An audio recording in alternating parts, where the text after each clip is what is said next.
Hey, well, welcome to Compassion Matters, a podcast of the Passional Church Collective. We focus on nurturing compassion centered, trauma informed leaders and communities. What is compassion? Why does it matter? Compassion is a concept that's not easy to define, but you know it when you see it, and you know it when you don't.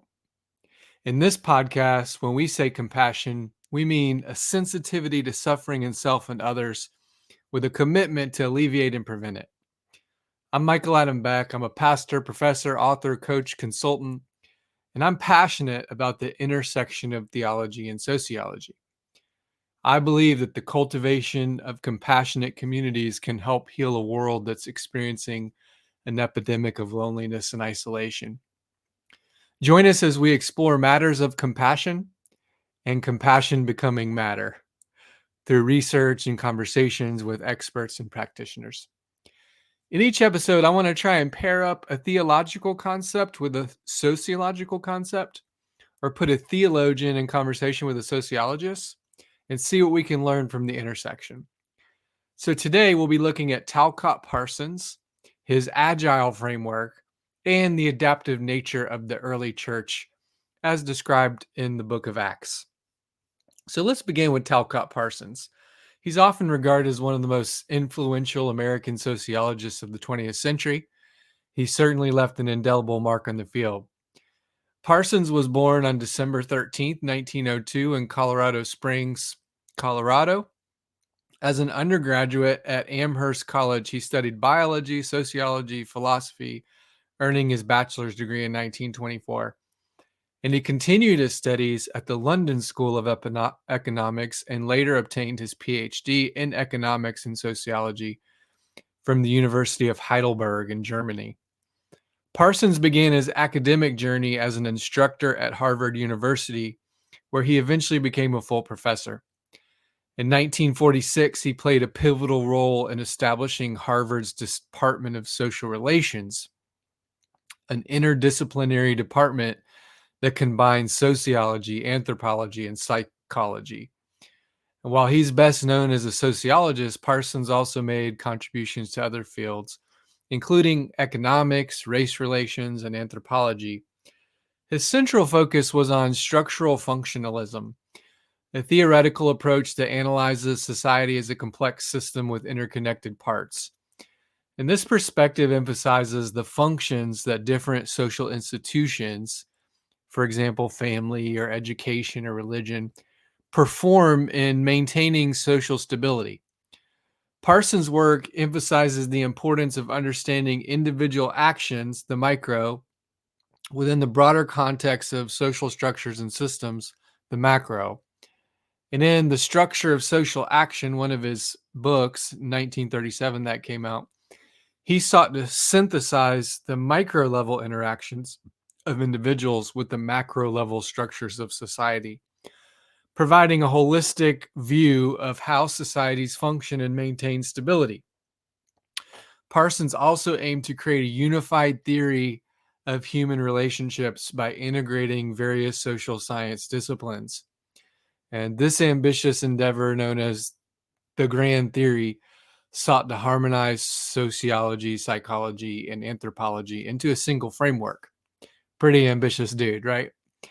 And Parsons significantly impacted American sociology by bridging European classical theories, particularly drawing from the ideas of Max Weber and Emil Durkheim. And his development of grand theory and structural functionalism laid the groundwork for understanding the structure and functioning of modern societies. And even though he faced criticism for being ethnocentric and in terms of believing one's society superior, his work remains foundational in sociological thought. He's also really, really hard to read. I have to confess, I get lost in his very dense and very complicated writings, and I have to turn to interpreters of his work to really kind of understand what he's saying. Parsons served on the faculty of Harvard University from 1927 to 73, and this is the house from which adaptive leadership theory would later emerge. So there's a connection there. And in another book that Parson wrote, The Social System, that was his 1951 work, Parson outlines his theory of structural functionalism, and he defines the social system as a network of interactions between individuals, each motivated by a tendency to optimize gratification. And so these interactions are mediated by culturally structured shared symbols. Parsons then identifies what he refers to as the four functional imperatives. And this is where I want to kind of focus in this episode, which is kind of a central component of his structural functional analysis. Later, we would call this the AGIL scheme, AGIL. The four functional prerequisites for any social system to survive and thrive, according to Parsons, the A is about adaptation or adjusting to the environment. The G is goal attainment or setting and achieving societal goals. Integration is the I, and that's about maintaining social cohesion. And latency, pattern maintenance, is about preserving and transmitting culture and values. So for Parsons, the adaptation function involves how a system adapts to its environment. It includes the ways in which a society secures resources and distributes them to meet the needs of its members, and this ensures that resources are efficiently utilized and distributed. The goal attainment function for Parsons involves the processes through which a society defines its objectives and mobilizes resources to achieve them. Institutions play a key role by setting policies and goals for economic growth, for example, for social welfare or national security, and then working to achieve these goals through legislation and public programs. The integration function refers to the coordination and regulation of the various parts of the system to ensure they work together harmoniously. So this part involves maintaining social order and cohesion. For instance, for example, consider how legal systems and social norms seek to help integrate society by establishing rules and expectations for behavior, attempting to kind of minimize conflicts and promote cooperation among individuals and groups. The latency function provides stability and continuity to the social system. So this includes socialization and the reinforcement of norms and values. So if you think about educational institutions, churches, family structures, those play a crucial role in latency by teaching and reinforcing these values and these traditions and these norms to new generations. So Parsons saw each of these functions as interdependent, meaning that a change or disruption in one could affect the others. So think about, for example, uh, uh, the world of mainline denominations. If we fail to adapt to a technological or economic novelty, we struggle to achieve our goals. So a lack of integration leads to division and social unrest and disaffiliation and splintering. Do these sound familiar to anybody? Which then undermines both goal attainment and adaptation. So if our core values are forgotten or not maintained, then social cohesion and integration kind of erode. So the agile scheme can be applied to analyze everything from small communities to entire nations. And it helps us understand how different parts of society contribute to its overall stability and functionality.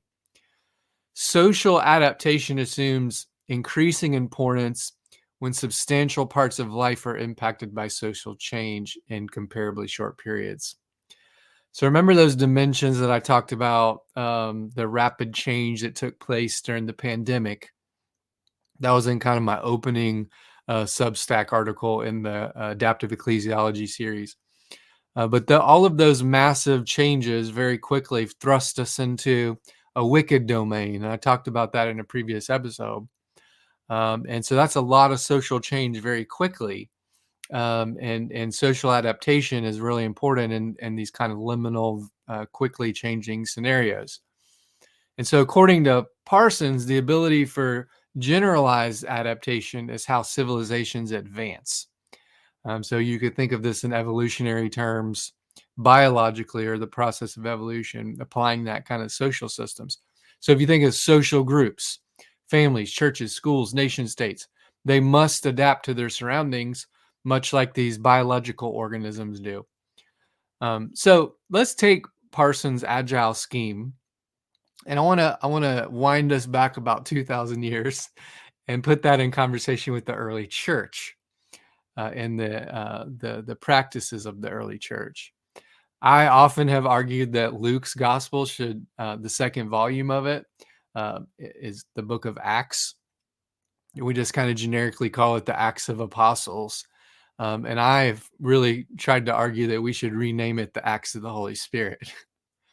I mean, think about this. The Holy Spirit is the primary actor of the book of Acts. It's not the apostles. A lot of times it feels like the Holy Spirit's kind of dragging the church along, kicking and screaming into new territory, into ever widening circles of inclusive love. If you think about like the Holy Spirit poured out at Pentecost, igniting, empowering this community to embody the way and the truth and life of Jesus, that's kind of recorded in the beginning of Acts 1 and 2. Acts then unfolds as the story of the Spirit guiding a flawed and failing group of humans into circle expanding mission. So if you think about how the Holy Spirit kind of tells Philip to catch up to the eunuch's chariot in Acts 8:29, and then snatches Philip away to once he's been baptized, once the eunuch's been baptized. The Spirit pushes Peter past his convictions about what's clean and unclean. He has this big kind of vision of this big picnic blanket kind of lowered out of the skies, and a voice says, "Take and eat." And Peter's got this thing with threes, denying three and being restored three, and saying no 3 times of this, right? But the voice persists and says, take and eat. And that's in Acts 10:13. The Spirit places a vision kind of almost simultaneously in Cornelius, who's a Gentile centurion. And this kind of initiates the Gentile Pentecost that takes place in Acts 10:3. There, Cornelius and his whole community, his whole family is baptized. And there we hear the Spirit give a word about to go with them and make no distinction between them and us. So this is a major adaptation for Peter and the community. This very Jewish-centered thing now kind of moving into Gentile space. The Spirit restrains Paul from entering Bithynia when in Acts 17:7. Think about he's wanting to go this one way, right? And he's set on going here. And then the Spirit says, no, he has this vision, the Macedonian man, and he gets, inspired to go in that direction and follow that vision. So the Spirit's disrupting and moving the kind of the primary actor all the way through the book of Acts. And so I think, what if we were to like rethink Acts as the adaptations of the apostles, right? Because that's what they're doing. They're adapting. There's an ongoing kind of journey of adaptation, and structures kind of are emerging in the process of mission as they're following the Spirit into these new territories. And so even if you actually go back to the Koine Greek of the New Testament and you look at the words, the praxis apostolon, that word praxis can be defined as a doing or a mode of acting. It's where we get words like praxis, the origins of words like that. And so what Acts is really talking about originally is kind of the praxis of the apostles. And that works, right? For a title for a book, it's much more exciting than simply just the Acts, right? But later we settled for the old Latin version, the Actus Apostolorum, the Acts of the Apostles. I find that kind of boring. But getting back to this praxis idea, so what was the mode of acting of the early church? The first disciples, they're following the Spirit through a journey of unlearning things they thought they knew, and they're having to unlearn those. They're improvising in the moment as each new kind of situation arises. They're prayerfully responding to opportunities and challenges in real time. So in the praxis of the apostles, we see the church amid an ongoing kind of adaptive challenge, and they become an adaptive community. In fact, I think the book of Acts is kind of foundational for an adaptive ecclesiology, and Acts 15 is probably the centerpiece for the biblical foundation for this. It reports this kind of monumental moment in the history of the church, where you got this really weird kind of thing happening out in Antioch, and then you got the very Jewish-centered thing happening in Jerusalem. And Paul comes back and gives a report about what's happening out there in Antioch. These are two very different kinds of church that are happening there.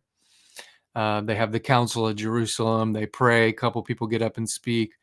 And they make this monumental decision to basically not keep Gentiles held up to the 613 Levitical restrictions. It would be Maimonides later who would name those 613.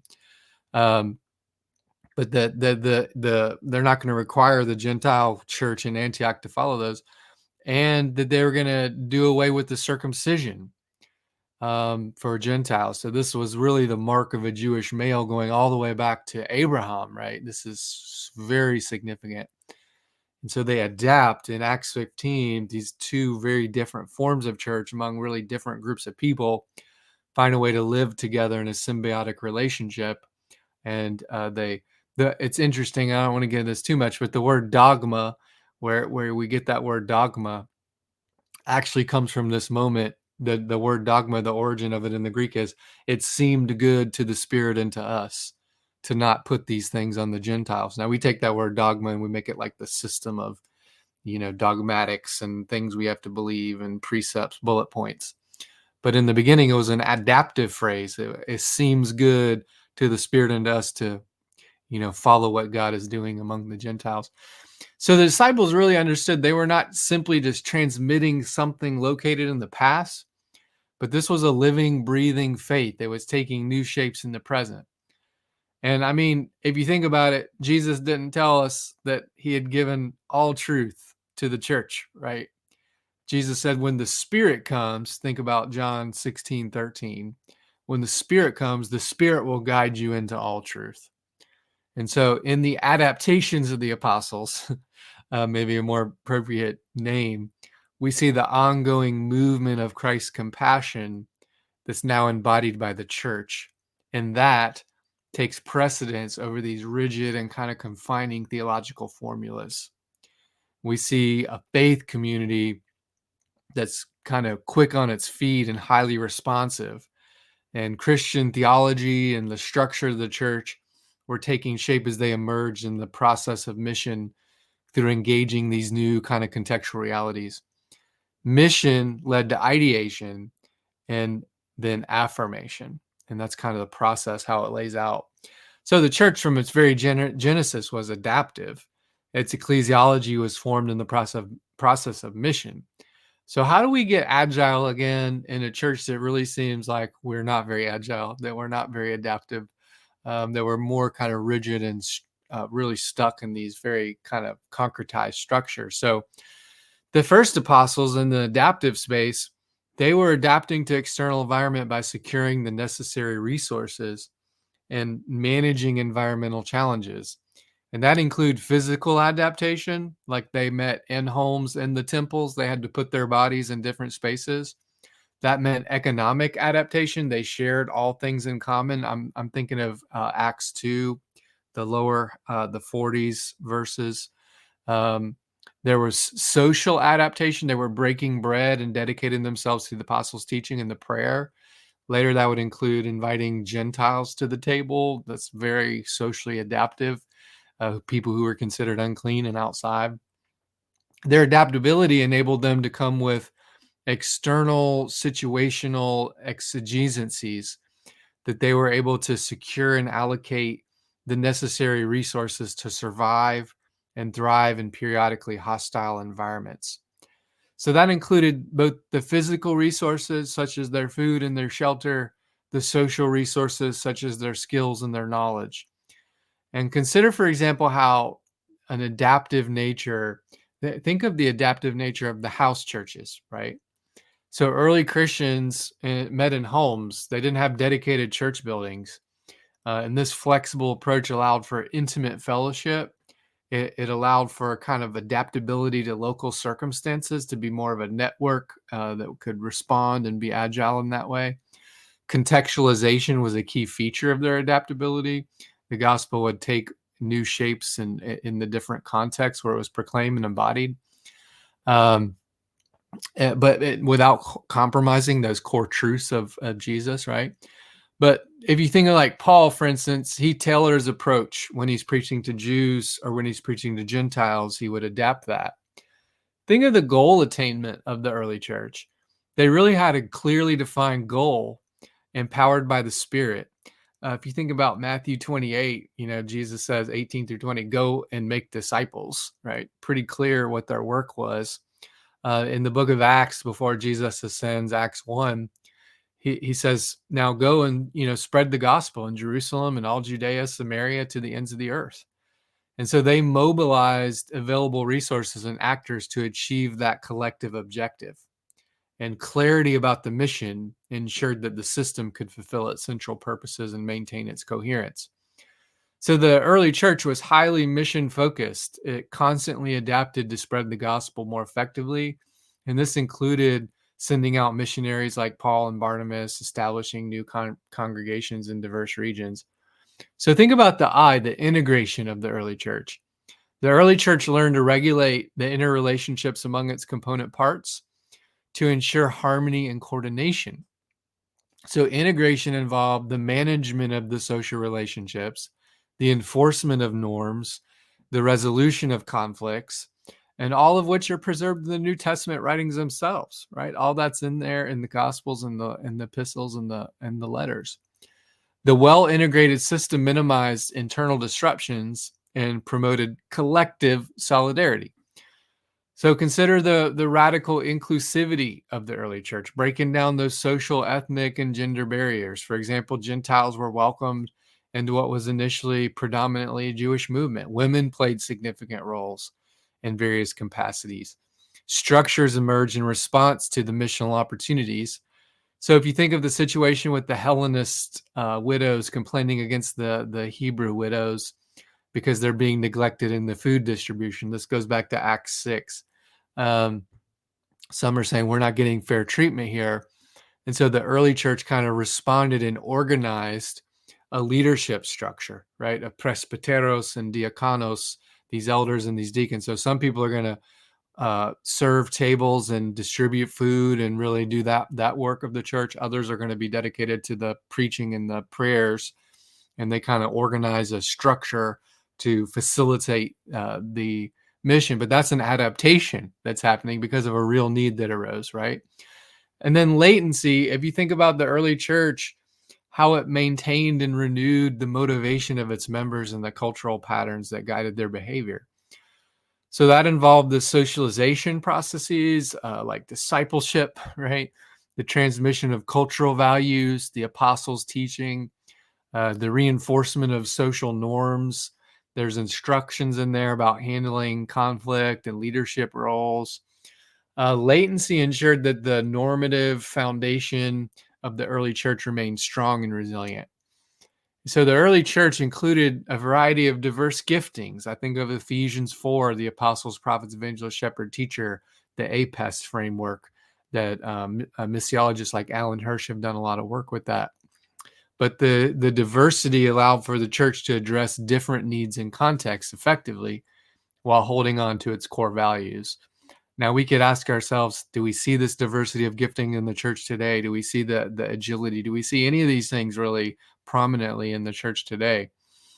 But all of that involved in the beginning, the preservation and the renewal of the system's cultural patterns and motivational structures. So the community's values and norms and symbols were transmitted to new members and reinforced among existing members. And that happened for 2,000 years, right?